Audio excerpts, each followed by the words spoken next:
Assalamualaikum warahmatullahi wabarakatuh. Nama saya Arif Alfadilah, NIM 19083088038.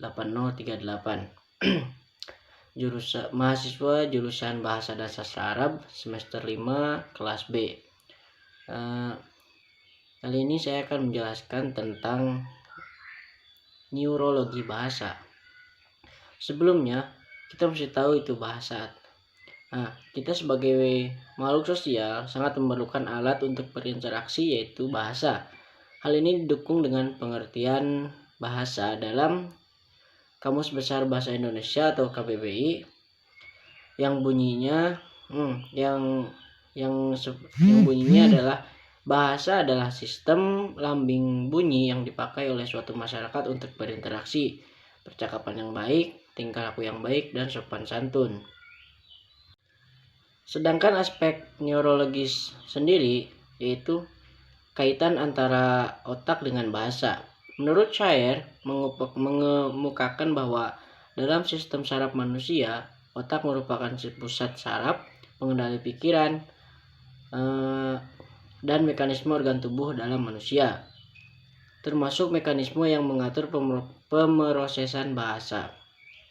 Oleh karena itu, perkembangan bahasa manusia berkaitan erat dengan perkembangan otak.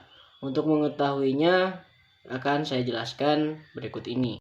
Yang pertama ada struktur otak. Struktur otak, cerebrum dan cerebellum, adalah salah satu komponen dalam sistem susunan saraf manusia. Komponen lainnya adalah sumsum tulang belakang atau medula spinalis dan saraf tepi. Yang pertama, otak berada di dalam ruang tengkorak, medula spinalis berada di dalam ruang tulang belakang, sedangkan saraf tepi, saraf spinal, dan saraf otak sebagiannya berada di luar kedua ruangan yang tadi saya sebutkan. Otak seorang bayi ketika baru dilahirkan beratnya hanya kira-kira 40% dari berat otak orang dewasa. Sedangkan dalam makhluk primata lain seperti kera atau simpanse adalah 70% dari otak dewasanya. Dari perbandingan tersebut, tampak bahwa manusia kiranya lebih dikodratkan secara biologis untuk mengembangkan otak dan kemampuannya secara cepat. Perbedaan otak manusia dan otak makhluk lain seperti kera dan simpanse tersebut bukan hanya terletak pada beratnya saja, melainkan juga pada struktur dan fungsinya. Pada otak manusia, ada bagian-bagian yang sifatnya disebut manusiawi, seperti bagian-bagian yang berkenaan dengan pendengaran, ujaran, mengontrol alat ujaran, dan sebagainya. Pada otak makhluk lain, tidak ada bagian-bagian yang berkenaan dengan ujaran tersebut. Sebaliknya, pada otak makhluk lain, banyak bagian yang berhubungan dengan insting, sedangkan pada otak manusia tidak banyak. Ini berarti perbuatan makhluk lain lebih banyak dikendalikan oleh insting dan perbuatan manusia bukan hanya karena insting. Dilihat dari di atas, otak manusia terdiri dari dua hemisfer atau belahan, yaitu hemisfer kiri dan hemisfer kanan, yang dihubungkan oleh corpus callosum. Tiap hemisfer terbagi lagi dalam bagian-bagian yang besar yang disebut sebagai lobus, yaitu lobus frontalis, lobus parietalis, lobus occipitalis, lobus temporalis. Permukaan otak yang disebut sebagai korteks cerebri tampak berbelok-belok membentuk lengkukan disebut sulcus dan benjolan yang disebut gyrus. Dengan adanya sulcus dan gyrus ini, permukaan otak yang disebut korteks cerebri itu menjadi lebih luas. Korteks cerebri ini mempunyai peranan penting pada fungsi elementer seperti pergerakan, perasaan, dan panca indera, maupun pada fungsi yang lebih tinggi dan kompleks, yaitu fungsi mental dan fungsi luhur atau fungsi kortikal dari kata korteks.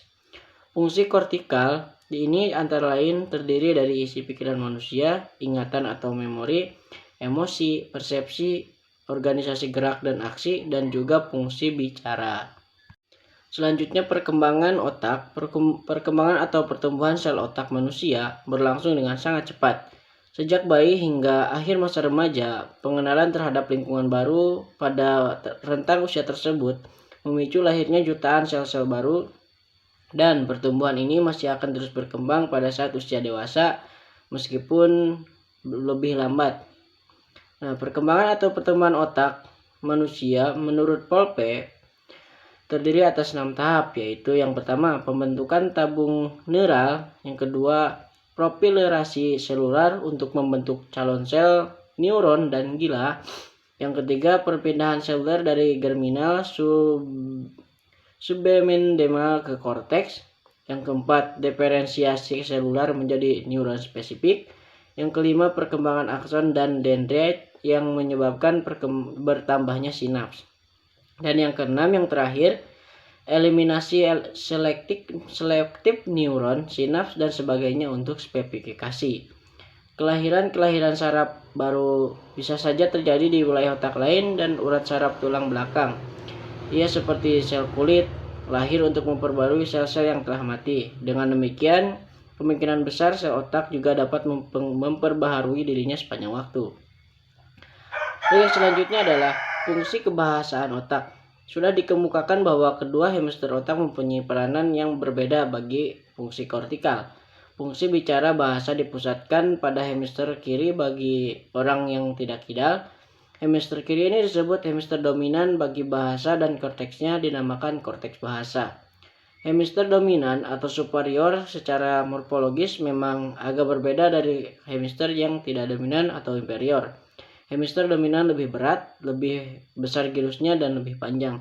Hemisfer kiri yang utamanya mempunyai arti penting bagi bicara bahasa juga berperan untuk fungsi memori yang bersifat verbal. Sebaliknya, hemisfer kanan penting untuk fungsi emosional lagu isyarat, baik yang emosional ataupun yang verbal. Hemisfer kiri memang dominan untuk fungsi bicara bahasa, tetapi tanpa aktivitas hemisfer kanan, maka pembicaraan akan menjadi monoton, tidak berprosodi dan tak ada lagu kalimat, tanpa menampakkan adanya emosi dan tanpa disertai isyarat-isyarat bahasa. Penentuan dan pembuktian daerah-daerah tertentu dalam otak dalam kaitannya dengan fungsi-fungsi bicara bahasa dan fungsi-fungsi lain pada awalnya dilakukan dengan penelitian terhadap orang-orang yang mengalami kerusakan otak atau kecelakaan yang mengenai kepala. Kemudian dilakukan juga dengan berbagai eksperimen terhadap orang sehat.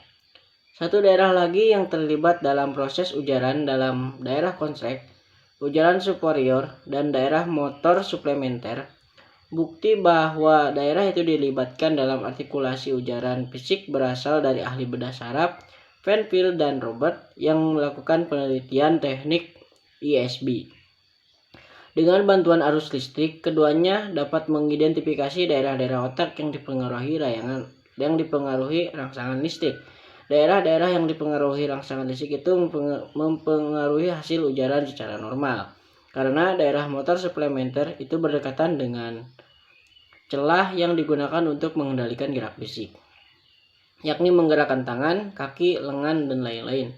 Daerah itu juga mengendalikan penghasilan ujaran. Dari hasil penelitian tentang kerusakan otak oleh Broca dan Wernicke, serta penelitian Penfield dan Robert mengarah pada kesimpulan bahwa hemisfer kiri dilibatkan dalam hubungannya dengan fungsi bahasa. Dalam hubungannya dengan fungsi bahasa, Cranston pada tahun 1977 mengemukakan 5 alasan yang mendasari kesimpulan itu. Kelima alasan tersebut adalah: yang pertama, hilangnya kemampuan bahasa akibat kerusakan otak lebih sering disebabkan oleh kerusakan jaringan hemisfer kiri daripada hemisfer kanan. Yang kedua, ketika hemisfer kiri dianestesia, kemampuan berbahasa menjadi hilang, tetapi ketika hemisfer kanan dianestesia, kemampuan bahasa itu tetap ada. Yang selanjutnya, sewaktu bersaing dalam menerima masukan bahasa secara bersamaan dalam tes dikotik, ternyata telinga kanan lebih unggul dalam ketepatan dan kecepatan pemahaman daripada telinga kiri. Keunggulan telinga kanan itu karena hubungan antara telinga kanan dan hemisfer kiri lebih baik daripada telinga kiri dengan hemisfer kanan. Yang selanjutnya, ketika materi bahasa diberikan melalui penglihatan mata kanan dan kiri, maka ternyata penglihatan kanan lebih cepat dan lebih tepat dalam menangkap materi bahasa itu daripada penglihatan kiri. Keunggulan penglihatan kanan itu karena hubungan antara penglihatan kanan dan hemisfer kiri lebih baik daripada hubungan penglihatan kiri dan hemisfer kanan. Yang selanjutnya, pada waktu melakukan kegiatan berbahasa, baik secara terbuka maupun tertutup, hemisfer kiri menunjukkan kegiatan elektis lebih hebat daripada hemisfer kanan. Hal ini diketahui melalui analisis gelombang otak. Hemisfer yang lebih aktif sedikit dalam menghasilkan gelombang alfa. Oke, sekian dari saya. Kurang lebihnya mohon maaf. Wassalamualaikum warahmatullahi wabarakatuh.